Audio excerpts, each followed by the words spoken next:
very Empty your mind. Be formless, shapeless, like water. Now you put water into a cup, it becomes the cup. You put water into a bottle, it becomes the bottle. You put it in a teapot, it becomes the teapot. Now water can flow or it can crash. Be water, my friend.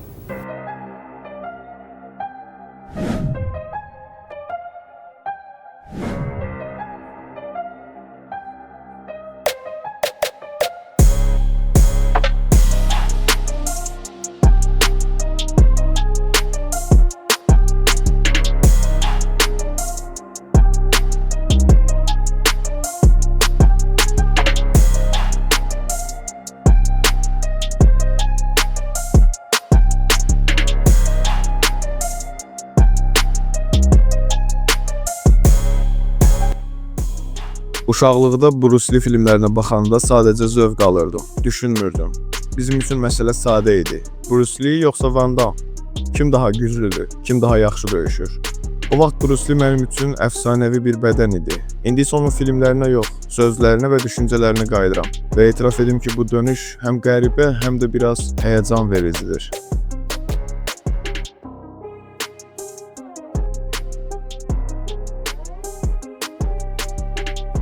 Bruce Lee haqqında danışanda çoxları onu ya fövqəladə döyüşçü ya da motivasiya statları ilə tanınan bir sima kimi xatırlayır. Amma bu yanaşma onu kiçildir. Bruce Lee nə sadəcə bədən idi, nə də sadəcə söz. O şərqlə qərbin arasında qalmış bir insan deyil. Bu iki dünyanı şüurlu şəkildə birləşdirməyə çalışan bir düşüncə adamı idi. Onun axtarışı texnika yox, həqiqət idi. Bu video Bruce Lee'nin sadəcə bir döyüşçü kimi yox, öz üzərində işləyən, düşünən və sintez yaradan bir insan kimi anlamaq cəhdidir.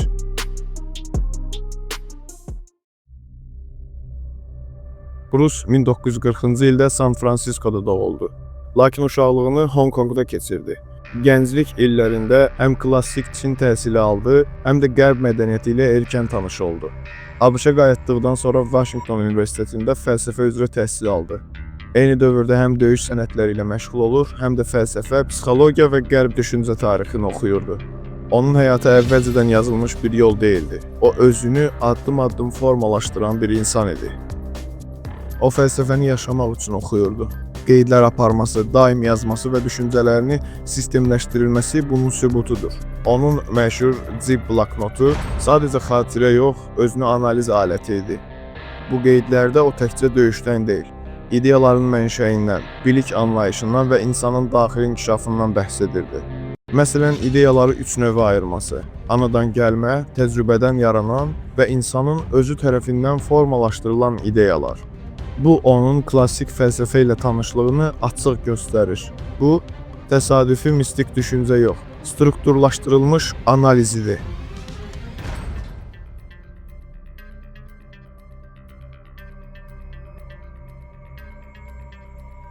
Döyüş sənəti Bruce Lee üçün sadəcə fiziki qarşıdurma deyildi. Onun düşüncəsində döyüş sənəti insanın özünü dürüst şəkildə ifadə etməsinin ən təmiz forması idi. Bruce Lee deyirdi ki, döyüş sənətinin ən dərin mənası məhz buradadır. Özünə yalan demədən, maska taxmadan, içində olanı olduğu kimi ortaya qoymaq. Amma o, həm də etiraf edirdi ki, bu son dərəcə çətin bir şeydir. Çünki insan üçün rol oynamaq, özünü göstərmək, süni cəsarət və saxta güvən nümayiş etdirmək çox daha asandır. Həqiqi ifadə isə insanın öz daxilinə baxmasını tələb edir. Bruce Lee bu prosesi insanın təbii instinkti ilə şuurlu nəzarət arasında bir tarazlıq kimi görürdü. Onun fikrincə yalnız instinktə güvənən insan qeyri-elmi və nəzarətsiz olurdu. Yalnız nəzarətə və texnikaya bağlanan insan isə mexanikləşir, insanlığını itirirdi. Doğru yol bu ikisinin harmoniyasından keçirdi. O, bunu qeyri-təbii təbiilik adlandırırdı. O, superstar anlayışını sevmirdi. Çünki ulduz anlayışı insanın özü ilə yox, cəmiyyətin ona verdiyi etiketlə bağlıdır. Onun baxışına görə səmanın altında yalnız bir ailə var idi. İnsanlıq ailəsi. İnsanların fərqli olması isə təbii bir hal idi. Ayrıcı bir səbəb yox. 18 yaşına çatanda Bruce Lee artıq öz döyüş fəlsəfəsini formalaşdırmaya başlamışdı. o fərqli üslubları bir araya gətirərək Jeet Kune Do adlandırdığı sistemi yaratdı. Bu sistemin əsas prinsipləri səmərəlilik, uyğunlaşma və fərdi ifadə idi. Bruce Lee inanırdı ki, insan su kimi olmalıdır. Su formasızdır, amma zəif deyil. O hər formaya uyğunlaşır, eyni zamanda axa da bilir, dağıda da bilir. Ən yumşaq maddə olsa da ən sərt qayaları aşındıra bilir. Suyu tutmaq, ona zərbə vurmaq mümkün deyil. Bruce Lee üçün bu, ideal döyüşçünün və ideal insanın metaforası idi.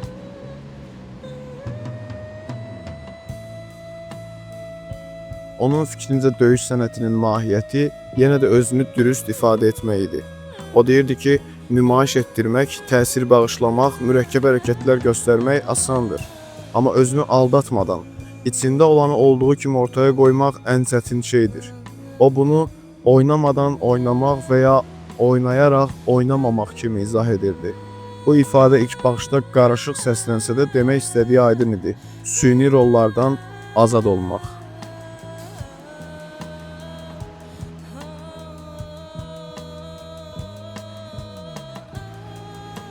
Məğlubiyyəti qəbul etməyi, hətta ölməyi öyrənməyin insanı azad etdiyini deyirdi. Ölümü qəbul edən insan həyatın qorxusundan azad olurdu. Bu düşüncə onun fəlsəfəsinin ən dərin qatlarından birini təşkil edirdi. 1971-ci ildə Bruce Lee Hollywoodun diqqətini cəlb etdi. The Big Boss, Fist of Fury və The Way of the Dragon filmləri onun kino tarixindəki yerini möhkəmləndirdi. Amma onun məqsədi təkcə kino uğuru deyildi. O sənəti vasitəsilə mədəni və irqi sərhədləri aşmaq, şərqlə qərb arasında körpü qurmaq istəyirdi. Özünü nə yalnız Çinli, nə də yalnız Amerikalı hesab edirdi. O deyirdi ki, ilk vaxtlar başqalarına bənzəməyə çalışıb. Xarici texnika və davranışları kopyalayıb. Amma sonra anlayıb ki, əsas məsələ Bruce Lee bu vəziyyətdən nə edərdi sualını verməkdir. Başqalarının uğurlu obrazlarını təkrarlamaq yox, özün olmaq.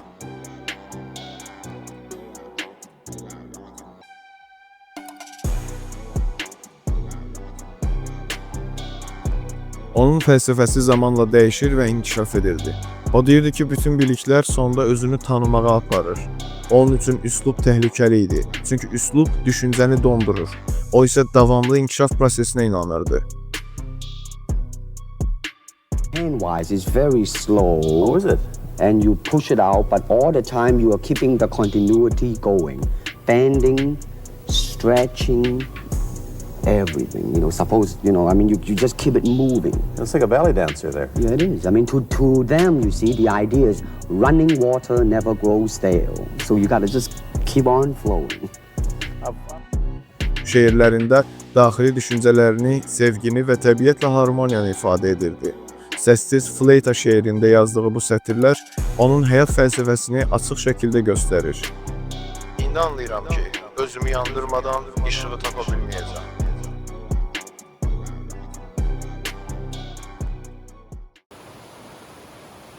Onun düşüncələrində ən çox təkrarlanan anlayış axındır. Bu yanaşma döyüş sənətlərində açıq görünür.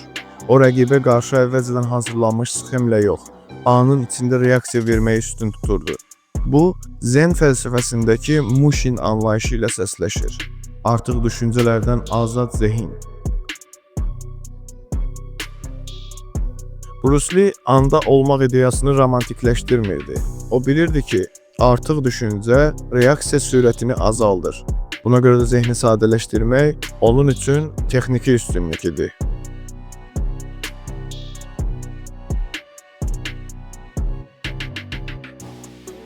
Bruce Lee şərq fəlsəfəsini kör-körənə qəbul etmirdi. Eyni zamanda qərb rasionalizmini də mütləqləşdirmirdi.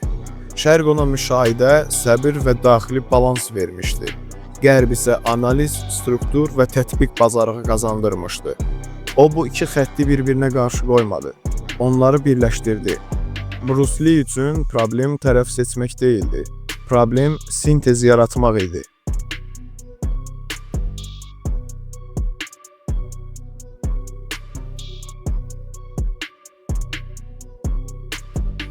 Jeet Kune Do nə tam şərq döyüş sənətidir, nə də qərb idman sistemi.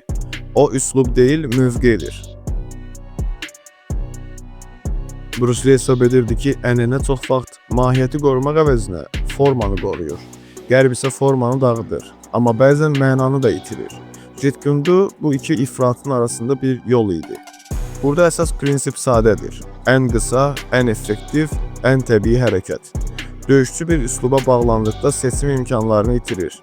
Azadlıq isə effektivliyin şərtidir.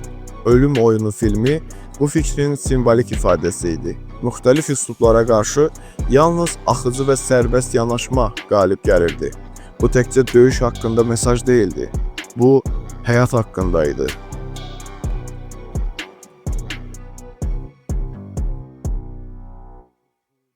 Motion picture is motion. Yeah. I mean, you gotta keep the dialogue down to the minimum. Bəs Bruce Lee axınla getmək dedikdə nəyi nəzərdə tuturdu? Məncə o həm də burada iradədən danışırdı. Bu biraz ziddiyyət kimi görünür, amma deyil. Bruce Lee üçün iradə zoraki nəzarət deyildi. O iradəni daxili təbiətin ifadəsi kimi görürdü. Yəni axınla getmək passivlik deyil. Bu, öz mahiyyətinə qarşı çıxmamaqdır.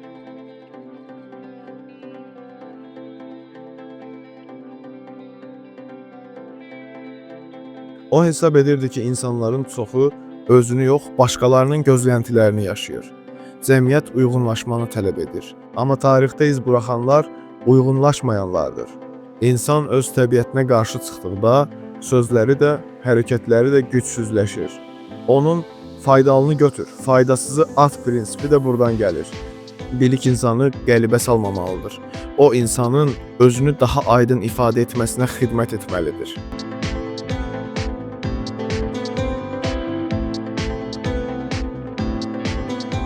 Bruce Lee'nin irsi nə bir döyüş texnikasıdır, nə də motivasiya cümlələri toplusu. Onun mirası düşünmə tərzidir. O şərqin müdrikliyini qərbin sistemi ilə birləşdirməyə çalışan nadir figurlardan biri idi. Buna o qədər təəssüflənirəm ki, çox gənc yaşında həyatını itirir. Amma göstərdiyi istiqamət hələ də keçərlidir. Bruce Lee bizə hazır cavablar vermir. O məsuliyyəti bizə qaytarır. Deyir ki, formaya bağlanma, amma mahiyyəti itirmə. Axınla get, amma özündən qaçma. Əgər onu yalnız döyüşçü kimi xatırlayırıqsa, əsas dərsi qaçırırıq. O əslində şərqlə qərbin arasında körpü salmağa çalışan bir filosof idi.